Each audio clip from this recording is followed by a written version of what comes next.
बिस्मिल्लाहिर्रहमानिर्रहीम, अस्सलाम वालेकुम नाजरीन। मैं हमेशा बात करता हूँ पुलिस डिपार्टमेंट की, क्योंकि पुलिस डिपार्टमेंट वो वाहिद डिपार्टमेंट है। और आप सोचते होंगे कि जब भी कोई मुश्किल में होता है तो वो पुलिस को याद ज़रूर करता है। आप देखें कि कहीं कोई वारदात हो जाए, डकैती हो जाए, तो पहले बंदा अल्लाह को याद करता है, और अल्लाह को याद करने के बाद जो दूसरा काम है वो पुलिस को याद किया जाता है। यानी आपने 15 पे कॉल करनी है या फौरी तौर पे कहना है जी कि पुलिस वाले को बुलाएं जी। अब पुलिस का जिक्र क्योंकि मैं इसलिए करता हूँ कि मैं पुलिस डिपार्टमेंट में मैंने 37 साल जॉब की, और मैं बात करता हूँ नूरी और नारी और खाकी के। नूरी और नारी हैं जी इस महकमे में।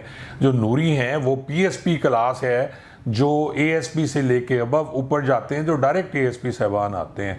और जो नारी हैं वो नीचे तबका है, जो डीएसपी है और इंस्पेक्टर है, सब इंस्पेक्टर है, एएसआई है, हवलदार है, कांस्टेबल है। और उसमें भी फिर आप नारी और खाकी कह सकते हैं उन्हें, कि खाकी जो हो जाते हैं वो फिर कांस्टेबल और हेड कांस्टेबल हैं, और एएसआई बाकी ऊपर जो हैं वो नारी हैं। और नारी ज़्यादा ख़तरनाक हैं, नूरियों से भी ज़्यादा ख़तरनाक हैं, क्योंकि ये इन्वॉल्व हैं डायरेक्ट। आप ये देखें ना जी, ऊपर बैठ के वो हुक्म देते हैं, लेकिन ये जो नारी हैं ये डायरेक्ट इन्वॉल्व होते हैं। कहीं रेड करना है, बंदा पकड़ना है, और इन्हें तो अपने अफसर के हुक्म का इंतज़ार होता है। और आप मज़े की बात मैं आपको नाजरीन बता दूं कि जी नीचे जो नारी हैं ये खाकी हैं, इनका बड़ा जल्दी आप इनको सज़ा दे सकते हैं, लेकिन जो नूरी हैं ऊपर एएसपी, और इनका आप कुछ नहीं बिगाड़ सकते। क्योंकि कहा यह जाता है कि ये अक्ले कुल होते हैं और ये हर किस्म के गुनाह से पाक होते हैं। यानी ये गुनाह करते नहीं हैं, ना ये करप्शन करते हैं। इनका जो प्रमोशन का निज़ाम है वो बिल्कुल अलहदा निज़ाम है, कि जी इनकी प्रमोशन जो एएसपी आता है 3 या 4 साल बाद वो एसपी होता है, और वो उसे बल्कि एएसपी को भी इंडिपेंडेंट चार्ज दे दिया जाता है, और एसपी जो है वो अगले 5-6 साल में कहीं डीपीओ लगा होता है 18वें स्केल का। क्योंकि इनकी स्ट्रेंथ बड़ी मजबूत है, इनका जो सिस्टम है, इनका प्रमोशन सिस्टम है, या इनका ये आपस में इनकी जो इजहार यकजहती है इनका, जो वो मैं समझता हूँ कि जी ये कमाल है। अब जो मैं बात आपसे शेयर करने जा रहा हूँ वो इन्हीं से मुतालिक है। पिछले दिनों एक यहाँ इंसिडेंट हुआ था, जहाँ एक एसपी साहब ने एक खातून थी, वो आई, उनके साथ शादी कर ली। उनके जो साहब शौहर थे उन्होंने उनके खिलाफ पर्चा कराया, और वो प्रूव हो गया कि जी एक झूठा पर्चा कराया था उन एसपी साहब ने। लेकिन क्योंकि वो नूरी थे वो बच गए, और उनका कुछ नहीं हो सका। आज तक इंक्वायरी में उनको गुनाहगार कर दिया गया, लेकिन उनके खिलाफ कोई कार्रवाई नहीं हुई, यानी उन्हें सज़ा कोई नहीं मिली। अब यहाँ मैं आपको बात सुना रहा हूँ कि यहाँ लाहौर में एसपी इन्वेस्टिगेशन है जी जैन आसिम साहब। ये सिविल लाइंस के एसपी इन्वेस्टिगेशन है।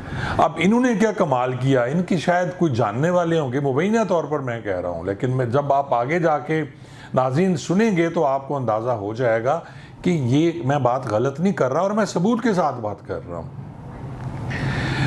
मेरे दोस्त हैं जी अदनान चौधरी साहब। मेरा भी ताल्लुक़ जो है वो पाकिस्तान ओवरसीज़ कम्युनिटी ग्लोबल से है, और मैं पंजाब का सदर भी हूँ। हम लोग देखते हैं जी ओवरसीज़ पाकिस्तानियों के काम देखते हैं। तो मियाँ साहब जो हैं वो हमारे दोस्त हैं, और अदनान चौधरी वो आए, उन्होंने कहा खान साहब यहाँ मेरे एक दोस्त हैं, बहुत अच्छे शरीफ लोग हैं, बिज़नेस करते हैं, और उनको पुलिस उठा के ले गई। और पुलिस उठा के, अब उसमें एक आसिफ साहब हैं, एक इम्तियाज़ साहब हैं। पुलिस सिविल लाइंस उनको उठा ले गई, तो पता चला कि जी सिविल लाइंस में उनके खिलाफ 406 का पर्चा है। अब उनको पेश किया जाता है जी जैन साहब के सामने।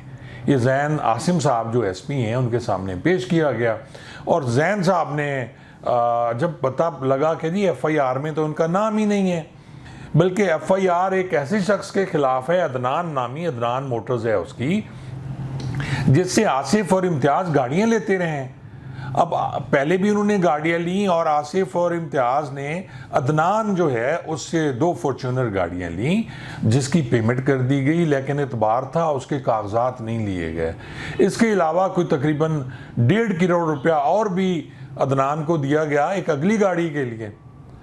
अब अदनान ने वो गाड़ियां जाके लेके दी, यहाँ सज्जाद मोटर्स है जेल रोड पे, वहाँ जाके जी गाड़ियां उनके हवाले की गई, पेमेंट सारी हो गई। गाड़ियां यानी आप ये देखें नाज़रीन कि अगर आपकी पेमेंट नहीं होती, एक चाबी दी जाती है, तो उन दोनों गाड़ियां की दोनों चाबियां यानी जो एक गाड़ी की दोनों चाबियां और दूसरी गाड़ी की दोनों चाबियां, वो भी इम्तियाज़ के हवाले कर दी गई। रिटर्न हुआ बाकायदा, उस पर उसने कह दिया कि पेमेंट हो गई। अब बाद में इनकी मिली भगत देखें कि ये सारा फ्रॉड ग्रुप है, क्योंकि सजाद और अदनान मिले हुए थे। उन्होंने एक पर्चा करा दिया झूठा सिविल लाइन में अदनान के खिलाफ, और उसके बाद ततिम्मा बयान में इनको नामजद कर दिया। अब देखें, जहां चोर और डाकू दंदनाते फिरते हैं लाहौर में, अब एसपी इन्वेस्टिगेशन साहब को ख्याल आया कि जी इनको पकड़वा के, और उन्होंने सख्ती से हुक्म दिया कि जी ये गाड़ियां फौरी तौर पे इनके हवाले कर दी जाएं। यानी उनका 3 करोड़ वो गया, 1.5 करोड़ वो गया, 4.5 करोड़ भरने के बाद 2 गाड़ियां उनके पास हैं जिनके कागजात सज्जाद मोटर्स के पास हैं, और वो कागजात नहीं दे रहे, बल्कि वो पुलिस वालों से मिलके ज़बरदस्ती उनके खिलाफ एक झूठा मुकदमा दर्ज करके, यानी मुकदमा तो अदनान के खिलाफ किया जो उनका अपना ही है, यानी सारे आपस में मिले हुए हैं, लेकिन उनकी भरपूर सपोर्ट जो कर रहे हैं वो ज़ैन आसिम साहब कर रहे हैं। और ज़ैन आसिम साहब को जब तब्दीली तफ्तीश के लिए दरख्वास्त दी गई तो उन्होंने फरमाया नहीं जी, ये तफ्तीश चेंज नहीं होती। वो बेचारे डीएजी साहब ऑपरेशन के पास भी गए, अब डीएजी ऑपरेशन ने वापस ज़ाहिर है उसी एसपी के पास भेजना है। तो आज तक कंडीशन ये है कि उन्होंने बेलें कराई हुई हैं आसिफ और इम्तियाज़ ने, और बज़िद हैं ज़ैन आसिम साहब, कुछ पता लगा है जी कोई बड़े घर के हैं और लाहौर में उनकी पोस्टिंग है, और फिर वही नूरी मखलूक है, इनको जुडिशली भी प्रोटेक्ट करती है। और कुछ जो पीएसपी हैं वो जज साहबान के दामाद भी हैं, उनके घर रिश्ते भी होते हैं, बड़े बड़े ब्यूरोक्रेट्स जो होते हैं उनके वो ससुर होते हैं, और इस तरह उनका कोई नहीं बिगाड़ सकता। और फिर ज़ाहिर है पीएसपी जो है या सीएसपी जिसने की हुई है उसको सज़ा वज़ीर-ए-आज़म पाकिस्तान देता है।